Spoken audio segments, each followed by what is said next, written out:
नमस्ते दोस्तों, मैं अंकित पाठक आज की अपनी नई कक्षा में आप सभी का स्वागत करता हूं। यह कोर्स हम UGC NTA NET paper 2 Hindi के लिए प्रिपेयर कर रहे हैं और इसमें हम दिसंबर 2026 के एग्ज़ाम को टारगेट कर रहे हैं। आज इस कोर्स की यह कक्षा संख्या 17 है। इससे पहले हम इसकी 16 कक्षाएँ कर चुके हैं। पिछली कक्षा में हमने देखा था, जब तक हमारी चर्चा हुई थी हिंदी की उपभाषाओं के बारे में, उसमें अवधि, खड़ी बोली और ब्रज की तुलना के लिए हमने कुछ तुलनात्मक अध्ययन किया था। उनकी विशेषताएं हम पहले देख चुके थे, फिर भी एक तीनों की तुलना हमने देखी थी। और फिर एक उत्तर प्रदेश, जो कि अपना हिंदी का मुख्य प्रदेश है, उसकी मैप के माध्यम से एक बार हमने समझने की कोशिश की थी कि विभिन्न उत्तर प्रदेश के विभिन्न ज़िले हैं, जो कि 75 ज़िले हैं, उनमें किस तरह से हमने क्षेत्रों को बांट के, उसका दक्षिणी क्षेत्र, उसका पूर्वी क्षेत्र, उसका पश्चिमी क्षेत्र, उसका उत्तरी क्षेत्र, ठीक है, उसका मध्य क्षेत्र, ऐसे हमने बांट के समझने की कोशिश की थी कि किस किस रीजन में किस तरह की बोलियां बोली जाती हैं। तो इम्पॉर्टेंट है, ये क्वेश्चंस भी आए हैं उससे, सारे राज्य से नहीं, लेकिन उत्तर प्रदेश के पॉइंट ऑफ व्यू से एक दो बार क्वेश्चन आ चुके हैं, तो उसको देखना जरूरी था, क्योंकि हिंदी प्रदेशों में वो एक बहुत बड़ा प्रदेश है उत्तर प्रदेश। तो वो हमने देखा था। और इस तरह से हमने अपने इकाई 1 का जो दूसरा टॉपिक था, हिंदी का भौगोलिक विस्तार, उसको हमने पूरा किया था। तो आज अपनी अगली कक्षा में हम उससे संबंधित कुछ क्वेश्चन देखेंगे। कुछ ही क्वेश्चन सही हैं, बाकी क्वेश्चंस बहुत सारे हैं और पूरी PDF जो है मैं तैयार किया हूँ, मैंने तैयार किया है इकाई 1 का, तो उसको एक साथ पूरे PDF को हम लोग देखेंगे। लेकिन उसके पहले इस टॉपिक से कुछ क्वेश्चन आपको ये पता चला कि हाँ किस तरह के क्वेश्चन आते हैं, वो देख लेते हैं। तो चलिए इसकी कक्षा शुरू करते हैं।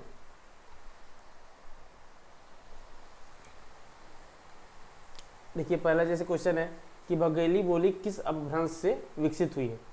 तो बघेली, अब आपको डायरेक्ट तो ऐसे याद होगा नहीं, तो बघेली को याद करो कि किस भाषा वर्ग में था। ये था अपना पूर्वी में, और पूर्वी हिंदी जो है उसका कौन सा भाषा वर्ग है, अर्धमागधी है। तो ये हो जाएगा अर्धमागधी। ये सब आए हुए क्वेश्चन हैं जो एग्जाम्स में पूछे गए हैं इस टॉपिक से, दूसरी टॉपिक से। तो देखो, सौरसेनी से पश्चिमी हिंदी थी, मागधी से अपनी बिहारी हिंदी थी। बुंदेली बोली की, और इसका चौथा ऑप्शन शायद ब्राचड़ दिया था मैंने, मतलब एडजस्ट करने के लिए उसको नहीं लिखा है। चौथा ऑप्शन ब्राचड़ था। तो आप समझ सकते हो कि बघेली पूर्वी हिंदी के अंतर्गत है, और पूर्वी हिंदी जो है अपनी वो अर्धमागधी से विकसित है। तो यहाँ पे अर्धमागधी हो जाएगा। बुंदेली बोली की उपबोलियाँ कौन सी हैं, ठीक है, बुंदेली की। अच्छा, जब बुंदेली पढ़ रहे थे तो वहाँ एक आया था आल्हा। आल्हा है ना, कि बुंदेली में लिखा गया है, उसकी बनाफरी उपबोली में लिखा गया एक प्रमुख लोक गाथा है।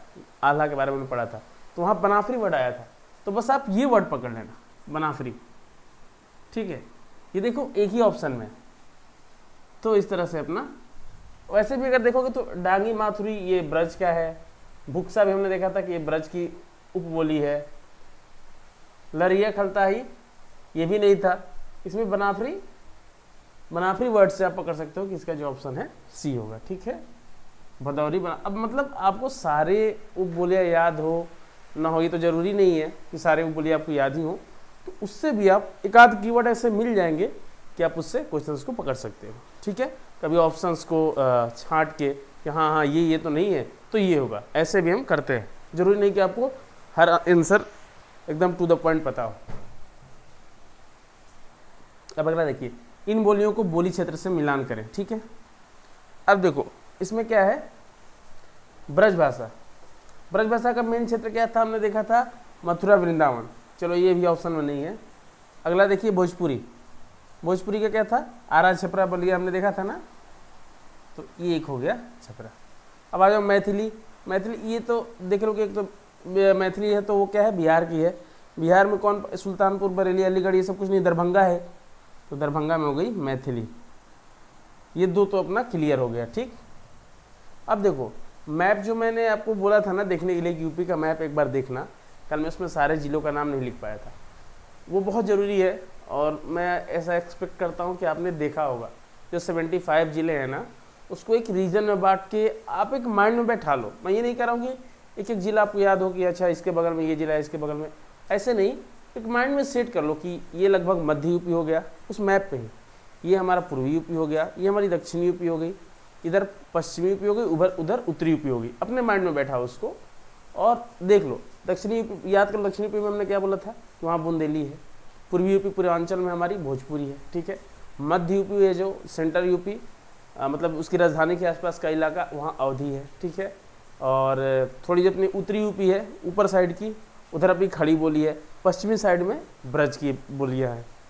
तो एक ऐसा बैठाल हो गया ना माइंड में कि हाँ, और सारे जिलों को इतना बांट लो कि इतना ध्यान रहे कि ये जिला मध्य में है कि पश्चिम में है कि पूरब में है, बस इतना थोड़ा सा माइंड में रहना चाहिए, तो आप ऐसे क्वेश्चन सॉल्व कर पाओगे। और बहुत ज़रूरी है, इसलिए मैंने मैप बनवाया था आपको, तो उसको ज़रूर देखना, यूपी के मैप को खोल के ज़रूर देखना, एक दो बार देखोगे वो माइंड में बैठ जाएगा। जैसे देखो सुल्तानपुर है ना, सुल्तानपुर, तो अब बची है क्या अपनी अवधी और ब्रजभाषा।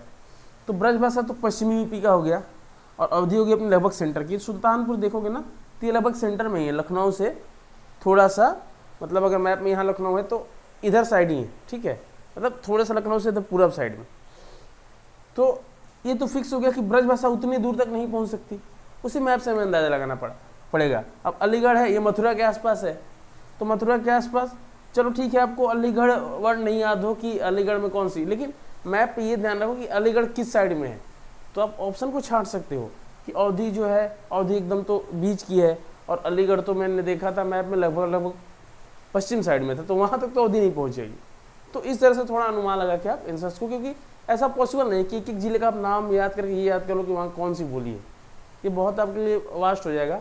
तो आपको माइंड में मैप होना चाहिए, और ज़्यादा नहीं, मैं भी बोल रहा हूँ यूपी का मैप, क्योंकि उससे क्वेश्चंस आए हुए हैं, तो वो आपको थोड़ा सा ध्यान में होना चाहिए, ठीक है। तो अवधी का हो जाएगा सुल्तानपुर, ब्रजभाषा हो जाएगा अपना अलीगढ़, यानी कि ए का 4 देखो इसी से बस आंसर सही होगा। अगर हमें ये हमने अंदाज़ा लगा लिया कि ब्रजभाषा अलीगढ़, तो उसी से हमारा आंसर मिल जाएगा, उत्तर मिल जाएगा। तो ये हो जाएगा, देख लो, ए का 4, बी का भोजपुरी का 1 हो गया छपरा, मैथिली सी का 5 हो गया दरभंगा, अवधी डी का 2 हो गया, ठीक है। तो इस तरह से निम्नलिखित बोली में से कौन सी बोली उत्तर प्रदेश में नहीं बोली जाती, ये तो इजी सा क्वेश्चन है। अवधी, खड़ी बोली, ब्रज, मैथिली, कल हमने देखा था ना कहाँ कौन कौन सी बोली थी उत्तर प्रदेश में। बुंदेली थी दक्षिणी यूपी में, पूर्वी यूपी यानी पूर्वांचल में भोजपुरी, मध्य यूपी में अवधी, ठीक है। फिर से हमारी उधर जो उत्तर साइड यूपी है उसमें खड़ी बोली होगी, पश्चिमी हो गई अपनी ये ब्रजभाषा हो गई, और ये क्या बोलते हैं अपना जो पश्चिम भाग है और मध्य भाग, उसके बीच में जो थी कुछ हिस्सा वहाँ कनौजी थी। तो इस तरह से 6 बोलियाँ थी। तो इसमें क्या ऑप्शन रहेगा, अवधी, खड़ी बोली, ब्रज तो रहेगा। मैथिली बिहार की भाषा है, दरभंगा वगैरह साइड में बोली जाती है, अभी देखा हमने अगले क्वेश्चन में। तो ये है बोली का लघुत्तम रूप है। बोली का लघुत्तम रूप व्यक्ति बोली, उपबोली, सहायक बोली, वर्ण, ये भी देख चुके हैं हम कि व्यक्ति बोली जो अपना एक आदमी की जो बोली होती है उसका कुछ अपना एक टोन होता है, वहीं सबसे बोली की विविधता लाने के लिए सबसे लघुत्तम रूप वही हो सकता है, उससे अब छोटा कुछ नहीं हो सकता। कि एक आदमी की, जैसे हमने पढ़ा था ना कि भाषा में हो गई बहुत सारी उपभाषा वर्ग बना दिया, उपभाषा वर्ग में बहुत सारी हर एक उपभाषा में कुछ कुछ बोलियाँ हैं, उन बोलियों के अंदर भी कुछ कुछ वर्ग बना के हमने उप बोलियाँ कर दिया था। तो ऐसे छोटे करते करते आओगे तो लास्ट होगी व्यक्ति बोली, एक आदमी की बोली जो उसकी विशेषताएं हों, तो वही सबसे लघुत्तम रूप होगा, ठीक है। उसके बाद बिहारी उपभाषा वर्ग के अंतर्गत कौन सी बोली नहीं आती है, ये तो ठीक है, भोजपुरी आती है, मगही, मैथिली, बुंदेली अपनी किस भाषा वर्ग के अंतर्गत आती है, पश्चिमी हिंदी के अंतर्गत, ठीक है। पश्चिमी हिंदी में कौन कौन सी, बुंदेली, कनौजी, ठीक है। ब्रज भाषा, खड़ी बोली, ठीक है। तो ये सब थी अपनी पश्चिमी में। तो बिहारी भाषा में कौन कौन सी होगी, भोजपुरी, मगही, मैथिली, बुंदेली नहीं, ठीक है। तो ये अपने देखो, ये कुछ क्वेश्चंस हैं जो मैंने इस टॉपिक से, जो इकाई 1 का दूसरा टॉपिक है हिंदी का भौगोलिक विस्तार, उससे ये करवाए हैं, और ये एग्जाम्स में आए हुए क्वेश्चन से। और अगर ये समझ रहे हो ना कि ये सबसे मतलब ऐसे ही क्वेश्चन आते हैं, तो नहीं, इससे भी थोड़े टफ क्वेश्चन आते हैं कथन वाले, ठीक है। उनकी विशेषताएं दे रखी होती है, उससे पूछता है कौन सी विशेषता नहीं है। तो आपको मतलब मैं नहीं कह रहा हूँ कि बहुत ज़्यादा पढ़ो, इधर उधर की किताबों से पढ़ो, ये पढ़ो, लेकिन मैं इस क्लास में जो चीज़ें पढ़ा रहा हूँ ना, उसमें कुछ मत छोड़ना, वो आप पूरा पढ़ते जाना। अब उसमें मतलब मैं चीज़ों को छांट के ही पढ़ा रहा हूँ कि हाँ बहुत ज़्यादा आपको नहीं याद करना पड़े, तो उनमें से कोई चीज़ को मिस मत करना। उतना अगर करोगे ना तो ये पक्का है कि कोई क्वेश्चन छोड़ के नहीं आओगे। हाँ मतलब इतना तो नहीं कह सकता कि 100 में 100 क्वेश्चन, लेकिन 90, 91, 92 क्वेश्चन बिल्कुल हमारे इसी से होंगे। 7-8 क्वेश्चन हमेशा वो मार्जिन रहता है कि बिल्कुल ही कुछ अलग जगह से पूछ लेता है, जिसको हम मतलब ये नहीं कह सकते कि ये हमने पढ़ के गए था क्यों आया क्यों नहीं आया, उस पर हम कुछ तर्क नहीं दे सकते कुछ अलग किताबों से। तो वैसे तो 8-10 क्वेश्चन रहेंगे, उसके लिए हमें चिंता नहीं करना है। अगर आप 92 क्वेश्चन सही कर रहे हो ना तो उन 8 क्वेश्चन के लिए परेशान नहीं होना है। तो मैं यही कहूँगा कि बहुत मत पढ़ो, बहुत सारी किताबों का रेफरेंस मत लो, इन क्लास में जो जो चीज़ें पढ़ाई जा रही हैं इस क्लास में बस उसको, लेकिन उसमें अब कुछ मत छोड़ना, उसमें भी कुछ छोड़ने लायक नहीं है, तो हम सारे क्वेश्चंस कर पाएंगे। तो अभी ये कुछ मैंने क्वेश्चंस करवा दिए, लेकिन पीडीएफ से जब मैं करवाऊँगा ना, जब हम पीडीएफ के माध्यम से क्वेश्चंस करेंगे इस पूरी इकाई के सारे टॉपिक्स का एक साथ, तो वहाँ पे इसके और सारे क्वेश्चन मिलेंगे।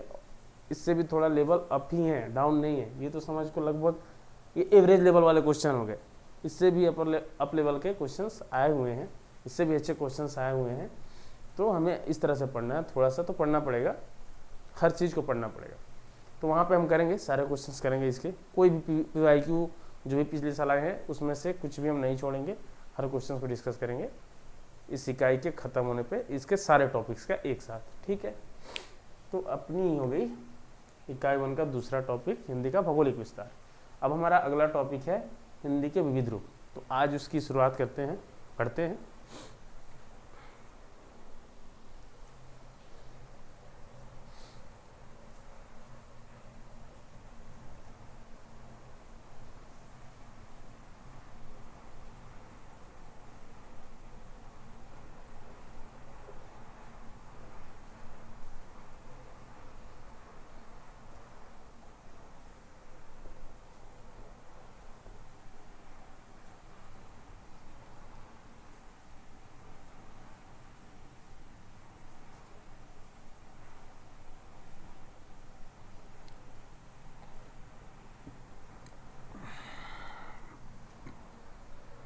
जो हमारा इकाई 1 है हिंदी भाषा और उसका विकास, उसका तीसरा टॉपिक है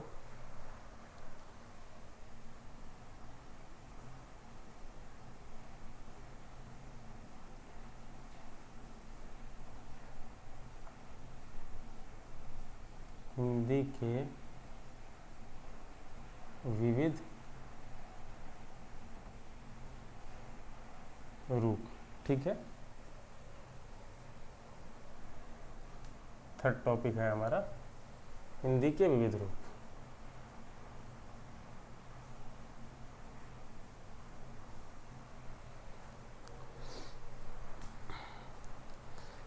हिंदी के विविध रूप, एक तो देखो वो था हिंदी का भौगोलिक विस्तार। उसमें हमने देखा कि जो अपनी हिंदी है उसकी कौन कौन सी उपभाषा वर्ग हैं, कौन कौन सी उसमें बोलियां हैं। ये जो टॉपिक है विविध रूप मतलब हिंदी ही है, लेकिन वो क्या है कि देश के अलग अलग हिस्से में या अलग अलग संस्कृति के आधार पे कुछ अलग अलग रूप में बोली जा रही है।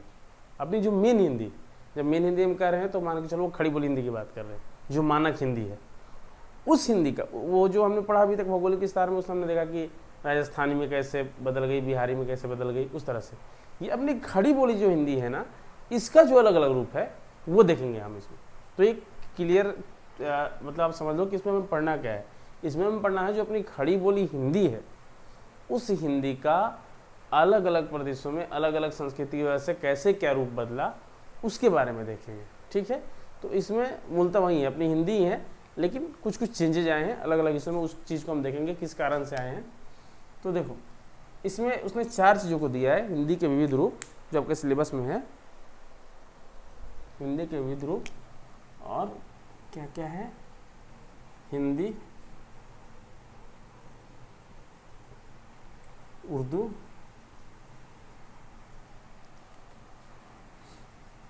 दक्षिणी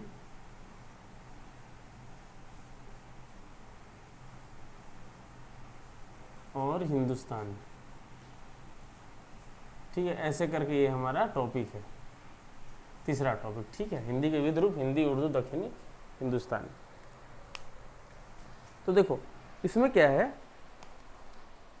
बारी बारी से तो इसको देखेंगे हम, ठीक है, लेकिन अभी आपको मैं बता देता हूँ एक जगह इन चारों को, कि मोटा मोटी आप समझ लो कि ये चीज़ है क्या। अगर मैं यहाँ 4 कॉलम बना दूँ,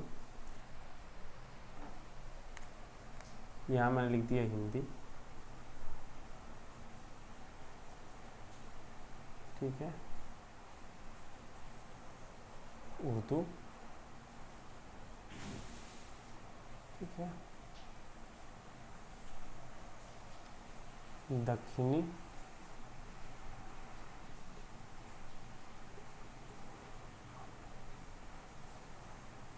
और हिंदुस्तानी।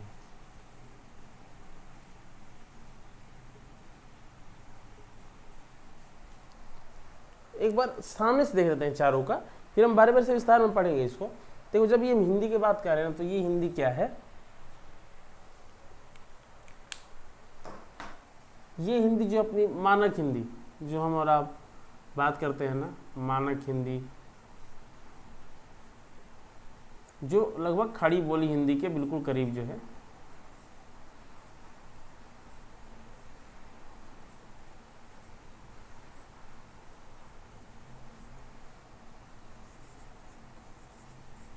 ये हो गई, ठीक। उर्दू क्या है, उर्दू जो है अपनी, इसमें व्याकरण तो हिंदी जैसा है, ठीक है, व्याकरण हिंदी जैसा है,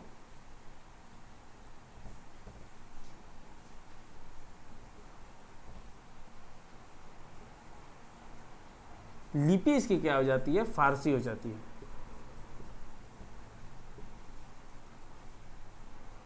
ठीक है। शब्द जो हैं वो बहुत ज़्यादा अरबी फारसी के, अरबी फारसी के। अब लेकिन वहाँ ये नहीं कि क्रिया जो है जैसे हैं तो उसके लिए कुछ अलग, अरबी फारसी वैसा है नहीं, मैं के लिए मैं है।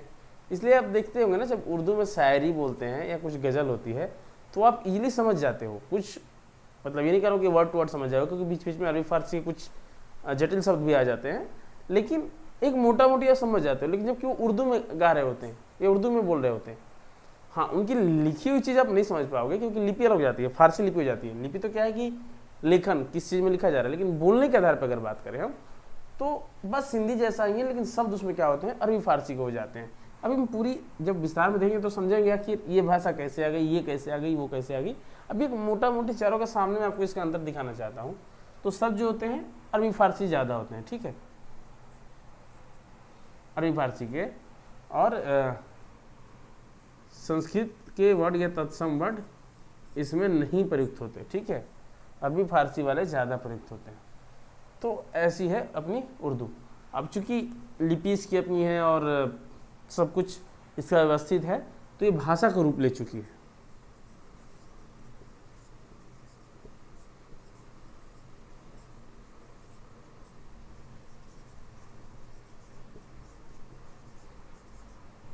और हमारे पड़ोसी देश पाकिस्तान की राष्ट्रीय भाषा भी है ये उर्दू।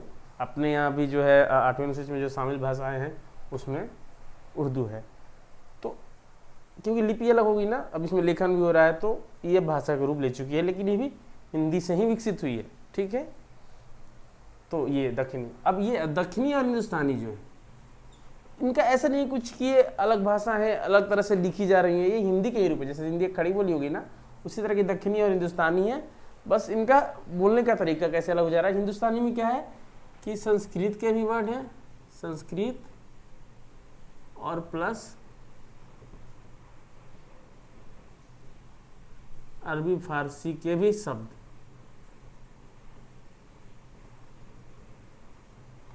मतलब आम बोलचाल की ना जो भाषा थी, ये जो हिंदी है ना और ये हिंदुस्तानी, इसको आप बहुत अलग मत समझो, लगभग एक ही है। बस क्या हुआ कि एक नामकरण हुआ कि इस भाषा को क्या कहा जाए, तो जो हमारे संविधान निर्माता थे ना, उन्हें कि उसका नामकरण हिंदी ही रखा जाए, ठीक है। हिंदुस्तानी बात नहीं, हालांकि जो गांधी जी थे वो इस शब्द के समर्थक थे कि नहीं, इस भाषा को हिंदुस्तानी कहा जाए, इसमें संस्कृत के भी शब्द रहेंगे, अरबी फारसी के भी, और दोनों के जटिल शब्द नहीं रहेंगे, आम बोलचाल वाले जो शब्द रहेंगे दोनों को मिला के हम बोलेंगे और वो भाषा हिंदुस्तानी कहलाएगी, और वहीं हमारी राजभाषा होगी और उसका नामकरण हिंदुस्तानी रखा जाएगा। ऐसी गांधी जी की सोच थी। हालांकि वो चीज़ नहीं लागू हो पाई और राजभाषा का नाम हिंदी रखा गया। तो ये दोनों कुछ ज़्यादा अलग नहीं है। हम भी जो हिंदी प्रयोग करते हैं ना उसमें मिला जुला, मतलब संस्कृत के तत्सम शब्द भी हैं, कुछ आम बोलचाल, जैसे कुर्ता हो गया, पजामा हो गया, ठीक है, और बहुत सारे ऐसे शब्द मिल जाएंगे जो अरबी फारसी के हैं लेकिन हम उसका प्रयोग करते हैं, ठीक है। तो एक मिला जुला हिंदी जो हो गया वो हो गया हिंदुस्तान, ठीक है। और दक्षिणी क्या है, तो दक्षिण में प्रयुक्त हिंदी।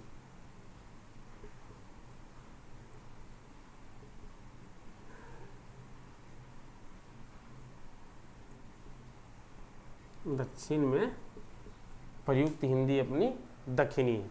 अब जब हिंदी वहाँ गई, दक्षिण में गई, साउथ में गई, तो वहाँ उसने अपना रूप कैसे बदला, इसमें भी अरबी फारसी के शब्द ज़्यादा रहते हैं, तो उनकी थोड़ी विशेषताएं अलग हो गई बोलने की, तो वो अपनी दक्षिणी हिंदी कहलाए, ठीक है। तो ये जो चारों कंसेप्ट है ना कि इसके विविध रूप, इसमें यही एक उर्दू है जो अलग भाषा का रूप ले चुकी है, नहीं तो ये बाकी जो है ना हिंदी, दक्षिणी, हिंदुस्तानी, ये ऐसा नहीं है कुछ अलग से लिखे जाते हैं, सबका लिखने का तरीका वही है, मतलब ऐसे ही देवनागरी लिपि में ही है, बस बोलने का टोन बदल जाता है। कि हिंदी में हम क्या कहते हैं कि जो बहुत पहले लेखक हुए बोले कि नहीं, संस्कृत जो अपनी हिंदी होगी मानक हिंदी, उसमें केवल तत्सम शब्द रहेंगे, या तत्सम से हुए तद्भव शब्द, विदेशी शब्दों को नहीं रखना है, तो वो करके एक हिंदी कहलाने लगी। हिंदुस्तानी कहलाई कि नहीं, हम उसमें मिक्स करके सारी चीज़ों को एक साथ रख के जो बोलचाल की भाषा है उसको रखेंगे, उसका नाम हिंदुस्तानी दे दिया। और एक हिंदी जब दो दक्षिणी में प्रयुक्त हुई तो वही हिंदी दक्षिणी का आई। लेकिन ये सब खड़ी बोली के आसपास वाली हिंदी हैं, उन्हीं का ये रूप है, ठीक है। तो अब होगी, अब देखो हिंदी जो है इसको अलग से कुछ पढ़ने की जरूरत नहीं है, खड़ी बोली हिंदी के बारे में हमने पढ़ा है। जो हिंदी अभी हमने पढ़ा था, इसका इतिहास भी पढ़ लिया था कि कैसे सिंधु नदी थी, उसको ईरानियों ने हिंदू किया, फिर उस क्षेत्र को हिंदी कहने लगे, फिर उसको ज़बानी हिंदी कहने लगे, फिर ऐसे हिंदी करके ये और वर्ड आ गया हिंदी। और आज की जो हिंदी है वो लगभग खड़ी बोली हिंदी के लिए स्थिर हो गई है। तो इसका इतिहास हमने पढ़ रखा है। अब थोड़ा सा उर्दू का देख लेंगे, दक्षिणी का देख लेंगे और हिंदुस्तानी का देख लेंगे।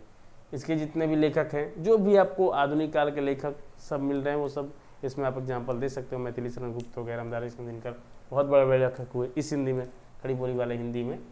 तो ये हो गया। अब हम उर्दू, दक्षिणी, हिंदुस्तानी, इन तीनों को बारी बारी से एक बार देख लेंगे, ठीक है।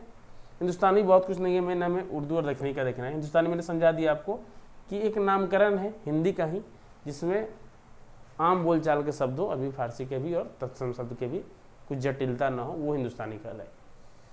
तो बारी बारी से इन दोनों को एक बार देख लेंगे, ठीक है। चलिए शुरू करते हैं।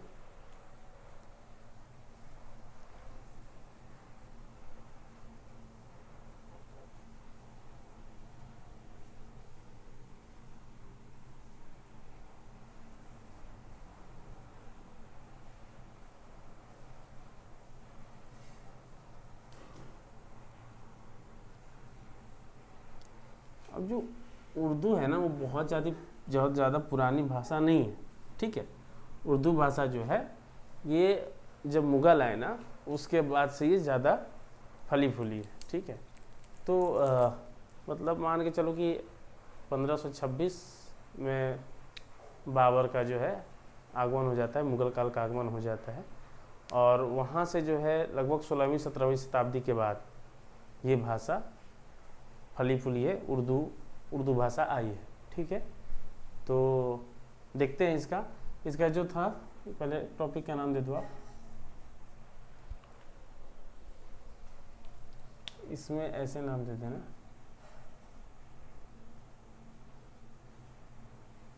तीसरा में ये कर दो, ठीक है, ये कर दो उर्दू, ठीक है।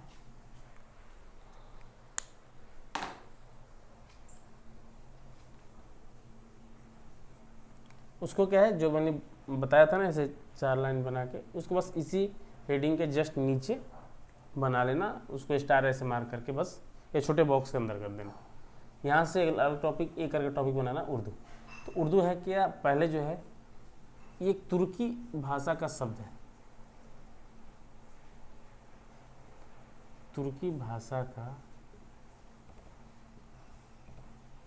शब्द है, जिसका अर्थ है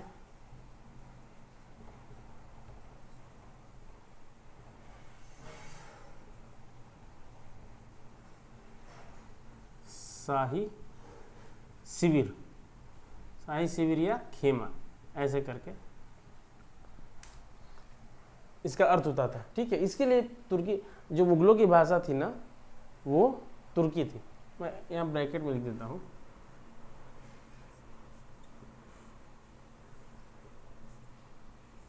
मुगलों की भाषा तुर्की थी। ठीक है, तो उसके लिए यूज होता था ये शब्द। अभी उर्दू शब्द के बारे में बात कर रहे हैं, फिर भाषा पे आएंगे। तो उसके लिए शब्द प्रयोग होता था।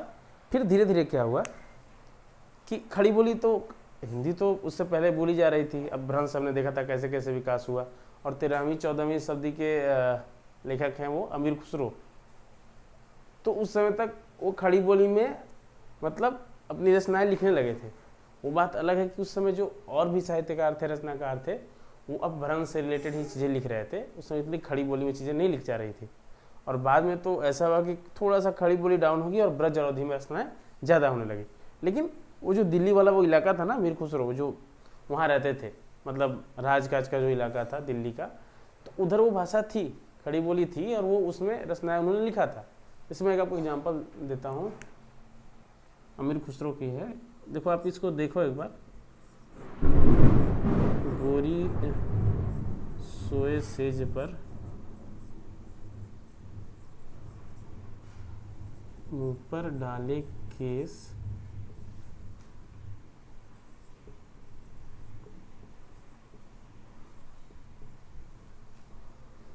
चल खुसरो घर अपने,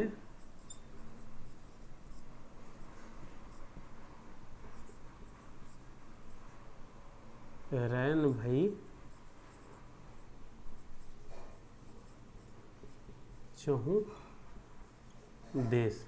ठीक है, ये अमीर खुसरो का लिखा हुआ है, पता भी चल जा रहा है ना, इनका नाम भी आ रहा है। तो आप देख रहे हो वो 14वीं 15वीं सदी के जो लेखक हैं खुसरो। अच्छा, इसमें देखो आप अभी की हिंदी में इसमें क्या अंतर दिख रहा है? गोरी सोए सेज पर मुंह पर डाले केस, इस चीज़ को अभी आप अभी भी ऐसे ही बोलोगे। चलो खुसरो घर अपने, खुसरो अपने घर चलो, रैन भाई चौं देश। खूब से खूब यहाँ आप कह सकते हो कि रैन हो गई चारों देश, चौं को चारों, ऐसे बस बोल सकते हो। नहीं तो लगभग लगभग जो अपनी अपनी हिंदी है, ये खड़ी बोली हिंदी है, वो पूरा इन्होंने इस तरह से लिखा था। तो खड़ी बोली हिंदी पहले से चली आ रही थी। अब उसमें क्या हुआ, जब ये मुगल है, ये तुर्क लोग जो थे, इन्होंने क्या किया कि अब यहाँ जो पहले से सल्तनत काल से जो राज दरबार की भाषा थी वो थी फारसी। फारसी थी राज दरबार की भाषा। हाँ, अगल बगल में अपनी जो देसी भाषाएं थी वो प्रयोग हो रही थी। लेकिन मुगलों ने कहा कि हमें जनता तक पहुँचना है, हर लोगों तक पहुँचना है, तो उसके लिए उनकी वाणी में, उनकी भाषा में बोलना ज़रूरी है और अपना भी दबदबा रखना है, यानी फारसी का भी दबदबा रखना है। ठीक है, क्योंकि राज दरबार में तो वहीं फारसी लिपि ही चल रही थी, उसी में ही राजकाज का काम होता था। तो अब लिपि वहाँ फारसी थी और यहाँ इस तरह की भाषा लोगों में प्रयोग की जा रही थी। तो यही जो मिक्सचर हुआ ना, जो मुगलों ने अपना पहुँचना शुरू किया लोगों के बीच, तो राज दरबार में तो फारसी रही और बोलचाल की भाषा ऐसे थी। तो वहाँ से ये इस उर्दू का अस्तित्व आने लगा मुगलों के आने के बाद से, और धीरे धीरे रूप लेने लगी एक ऐसी हिंदी जिसकी लिपि फारसी होती गई और उसमें अरबी फारसी के शब्द आते गए। क्योंकि जो शासन की बागडोर थी वो मुगलों के हाथ में थी, तो उसमें ऐसा तो लाजमी है कि आएंगे ही अरबी फारसी के शब्द, लिपि फारसी होती गई और वहाँ से इस उर्दू भाषा का विकास हुआ। और वो धीरे धीरे ऐसे पड़ता गया कि राजकाज की, अदालती भाषा हर जगह, मतलब शासन में, मतलब मान के चलो कि 17वीं 18वीं शताब्दी से लेके और 19वीं शताब्दी, लगभग 19वीं शताब्दी के अंत तक फिर संघर्ष हुआ है इस हिंदी के उस रूप के लिए जिस रूप में हिंदी लिखी जा रही थी। उस समय तक ये भाषा राजकाज की और अदालती हर जगह की भाषा हो गई अपने देश में। ठीक है, तो इसका यही इतिहास है। एक बार मैं आपको एक पैसेज इसका पढ़ के सुनाता हूँ तो आपको समझ में आएगा कि उर्दू कहाँ से आया। उर्दू शब्द मूलतः तुर्की भाषा का शब्द है जिसका अर्थ था शाही शिविर। ठीक है, मुगल बादशाह तुर्क थे और तुर्की भाषा बोलते थे, लेकिन अब यहाँ तो फारसी पहले से आ रही थी, तो फिर उन्होंने फारसी के साथ, तो उर्दू साहित्य का विशेषकर काव्य का आधार फारसी भाषा रही है, ठीक है। तो मुगल जब हिंदुस्तान में है तो उन्होंने हिंदुस्तान की भाषा को अपनाना पड़ा, जिससे वे लोगों से घुल मिल सके, ठीक है। वो सल्तनत काल जो चला आ रहा था, गुलाम वंश और कुतुब वंश जो पहले चले आ रहे थे दिल्ली सल्तनत का, उनसे ज़्यादा मतलब फली फूली ये अपनी शासनकाल थी मुगलों की। और उनका क्या था, उनका टारगेट ऐसा नहीं था कि बस उस दिल्ली के इलाके तक हमारा शासन रहे, वो चाहते कि पूरे देश में हमारा शासन रहे। तो लोगों तक पहुंचना, लोगों की भाषा में घुल मिल जाना, उसकी कोशिश कर रहे थे। तो शाही दरबार की भाषा फारसी थी, लेकिन आम जनता के बीच जनता की भाषा में संपर्क हो सकता था। शाहजहाँ के समय में दिल्ली के लाल किले में शाही खानदान के लोगों के लिए जो बाजार लगता था, शाहजहाँ के समय में, मुगलकालीन शासक हैं ये, तो उनके समय में जो दिल्ली के लाल किले में शाही खानदान के लोगों के लिए एक बाजार लगा करता, जो शाही खानदान के लोग हैं उनके लिए स्पेशली कि आए देखें और ख़रीदारी करें, एक बाजार लगा करता था। उसे उर्दू ए मुअल्ला की संज्ञा दी गई, उसको कहा जाता था उर्दू ए मुअल्ला। तो देखिए वर्ड कहाँ से आया, यह मैं मिटा दे रहा हूँ, बस मैं आपको देखने के लिए लिख रहा था कि खड़ी बोली पहले से थी। ये मतलब इसमें कोई बात नहीं है कि इसी हिंदी से ही उर्दू निकली है।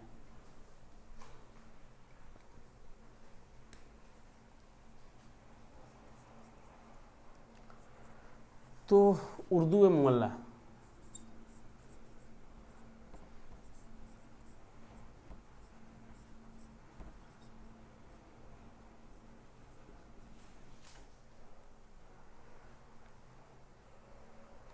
वो क्या, वहाँ क्या होता था कि शाहजहाँ के समय में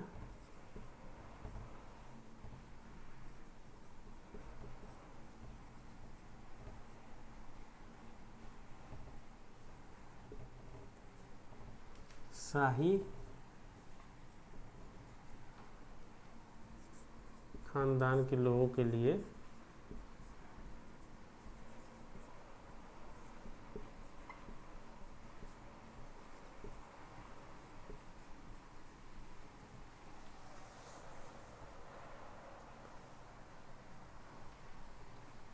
लगने वाला बाजार था, ठीक है। अब वहाँ क्या था, जो नीचे तबके के लोग थे, जो शाही खानदान के लोग नहीं थे, तो उस बाजार में जो करते थे वो तो अपनी उधर की खड़ी बोली की हिंदी प्रयोग कर रहे थे, या जो आम सिपाही हो गए जो राजघराने से नहीं थे, उनकी तो भाषा उस समय की भाषा थी जो वहाँ बोली जा रही थी, और शाही खानदान के लोग फारसी बोल रहे थे। तो इन्हीं से मिलके जो एक भाषा उभरी ना, मतलब बहुत ही छोटे क्षेत्र में उभरी, लेकिन धीरे धीरे विकसित होती है। तो ये फिर क्या कहलाने लगी उर्दू ए मुअल्ला, यही कहने लगी ज़बान उर्दू के शाही लोगों की धीरे धीरे भाषा बन रही है, तो इसको कहने लगे ज़बान उर्दू। जैसे कैसे ज़बान हिंदी बना था, तो ऐसे ज़बान उर्दू, और फिर यही लास्ट में अपना उर्दू नाम पड़ गया इसका, ठीक है। तो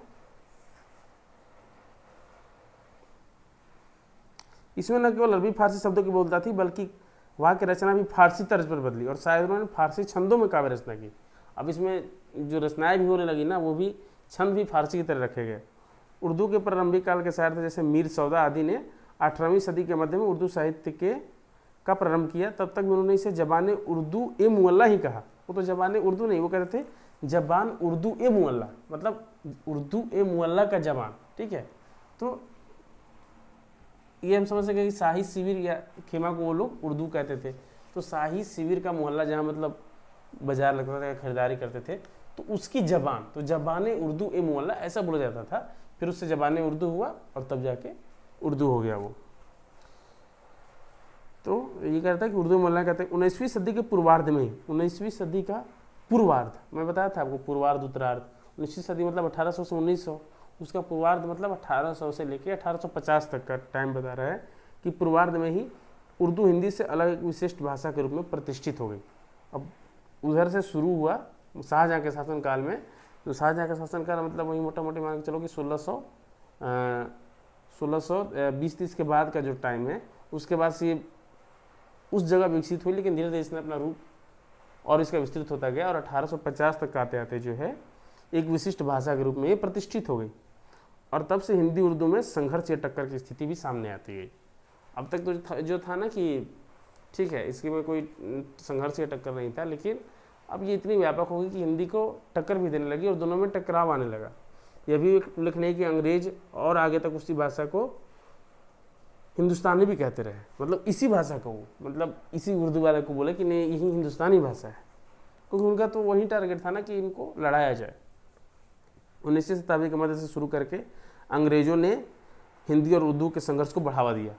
अब वो इसको बढ़ावा देने लगे भाषा के स्तर, उनका क्या कोशिश था कि हर तरह से बांटे इसको, तो भाषा के स्तर पर भी वो बांटना चाहते थे, उसको बढ़ावा दिया। प्रशासनिक तथा अदालती भाषा के रूप में उर्दू की एक विरासत थी, वह शैक्षिक भाषा भी थी। अब हर जगह जो शिक्षा वगैरह, क्योंकि मुगल का शासनकाल था उस समय तक, तो उन्होंने अपने जो भी शिक्षा व्यवस्था सब कुछ में उसी का प्रयोग करना शुरू कर दिया था।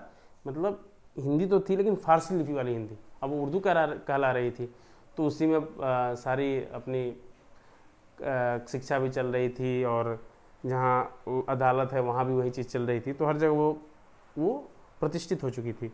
इस कारण तथा मुसलमानों को संतुष्ट रखने की दृष्टि से भी अंग्रेज उर्दू को प्रधानता देते थे। तो अब उन्हें देखा कि हम इसमें ज़्यादा हेर फेर क्या करें, जो अदालत में और हर जगह चल रही है तो इसी को प्रधानता दिया जाए और इससे एक मुसलमानों को हम संतुष्ट करते रहेंगे, तो उन्होंने इस उर्दू को बढ़ावा दिया। हिंदी के उद्यानों के लिए अस्मिता अस्तित्व का सवाल हो गया। हिंदी का तेज़ी से आधुनिकीकरण और विकास होने लगा, इससे अलगाव बढ़ा।